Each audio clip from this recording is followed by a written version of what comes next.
Hello, you're listening to Lipstick and Leather, and with me right now is Gabriel Franco from the awesome band Idle Hands. How's your day going today? Oh, it's going really well. Thank you for taking the time out of your day to interview me. Thank you for taking the time out of your day to have the time. Yeah, so anyway, it's nice. All right, now how's a follow-up to Mana been started yet? Not quite. Sorry. Yes. Aren't you supposed to start with Blue? Yeah, follow-up to Mana is being written right now. I have about 11 songs for it, and I'm getting lyrics hammered out for a lot of them. But I think I'm going to start going in the studio to record in like June or July of 2020. I could go earlier than that, but we have a lot of touring plans coming up, so yeah. Very cool. Mm-hmm. Now, be a big fan of 80s metal, just like myself, and being from Portland, Oregon, are you familiar with the band Black and Blue? I am, actually. In fact, our drummer, Colin, was offered the position to play in Black and Blue, but he couldn't do it because conflicting tour schedules. But yeah, no, they're around. I mean, they don't play a ton of shows, but yeah. Now, again, on the same topic of being a big fan of 80s metal, now, if they offered you the gig, Whitesnake, Def Leppard, Bon Jovi, whatever, to open for them, would you consider taking it? You wouldn't even have to consider it. It'd be an immediate yes. Do I want to play with Bon Jovi? Yeah. Yes, 100%. Yeah. Now, originally your idea for Idle Hands was to be a black metal band with clean vocals. Did you demo any tracks like that, or would you do it maybe for a side project at some point down the road? You've done your research, because I've only said that in other interviews. I could tell by the way you looked at it when you asked the question, like, whoa, this guy knows what he's talking about. That's pretty cool. Asking me anything. Yeah. No, I would say, actually, I would say that's what the band became. Like I said, yeah, it was like kind of the first focus was, the idea was like black metal, yeah, with clean vocals and poppy choruses. And I would say what we're kind of doing is that in a lot of ways.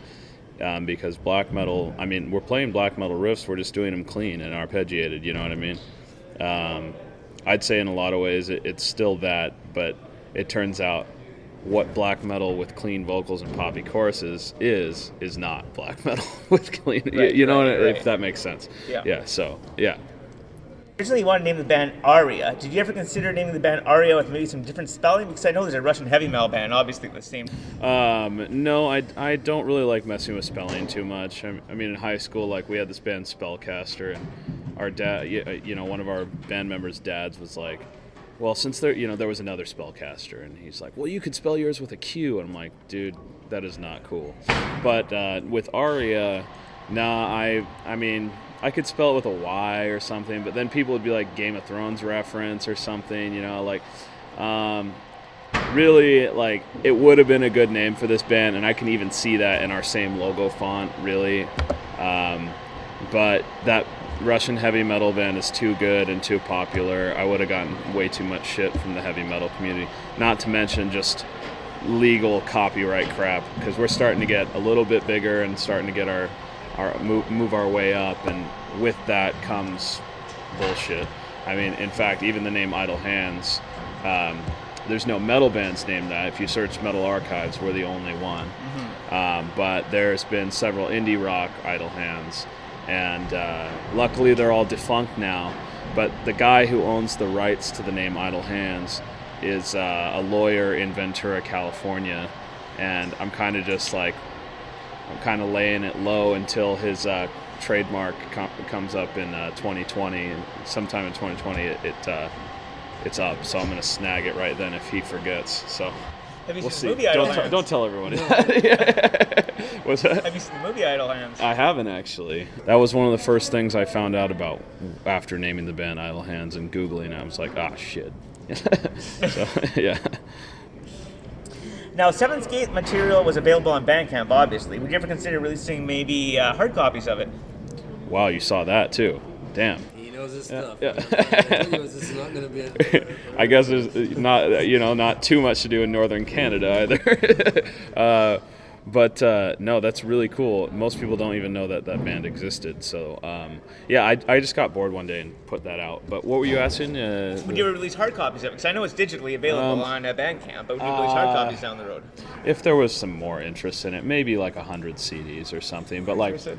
I don't have artwork for the first one. I was like in high school, so I just ripped that off the internet. So I can't use that artwork.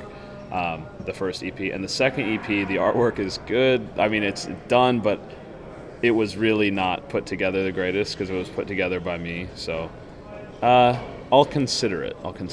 Yeah. Very Cradle of Filth influence. Would you agree with me or no? 100%. I mean, I basically was like worshiping Cradle of Filth at that point, but we were also really open-minded. I was like, I want to be Cradle of Filth. And my guitarist was a total hippie, and that's where all these weird riffs and that stuff come from. And then my other guitarist was like a Slayer dude, and the drummer was like a Rage Against the Machine guy, and I kind of just brought these four guys together, and we just did our shit. So. And you love the cover of Hallowed Be Thy Name by Iron Maiden. Yes. No, that was the song that got me into heavy metal.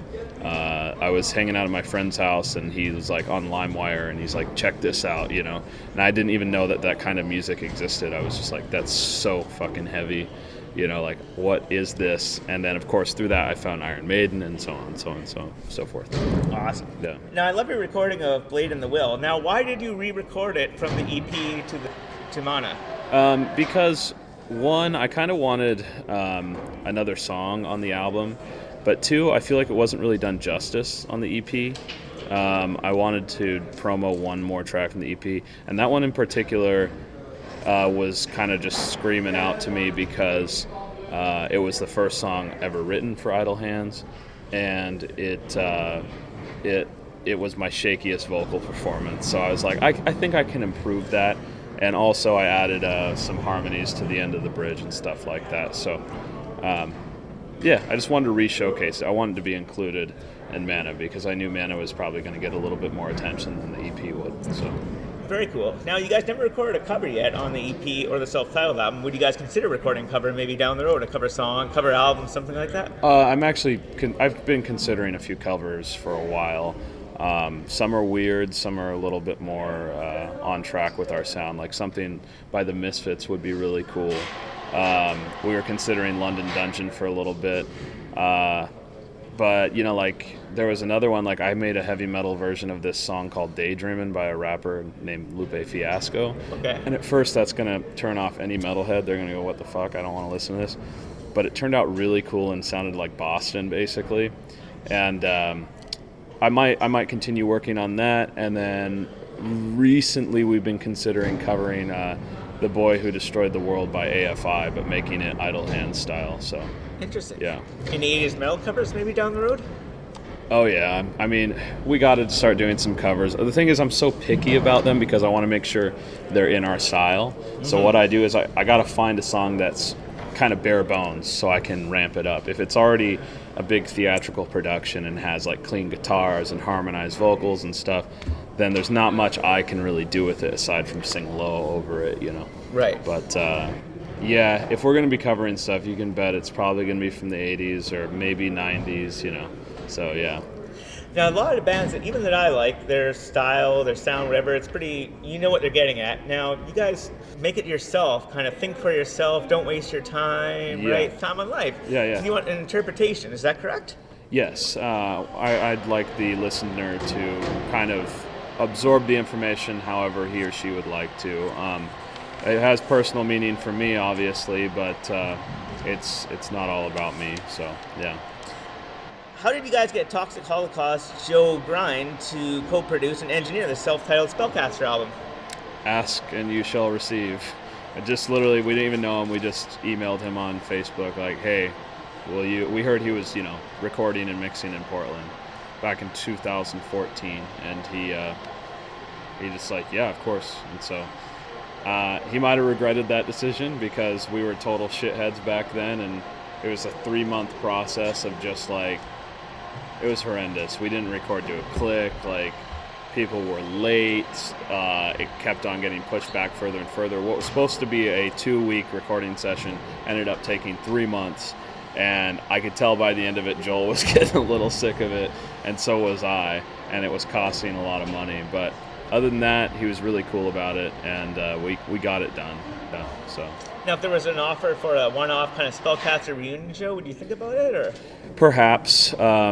It would be, like, there was a couple lineup shifts in Spellcaster, and I think a bit of time has to pass before maybe we can get back working with some of our older members. So we might be able to do like a reunion with our first singer, like Thomas or something like that, and do some Under the Spell stuff, some real old school, like speed metal, heavy metal stuff. So.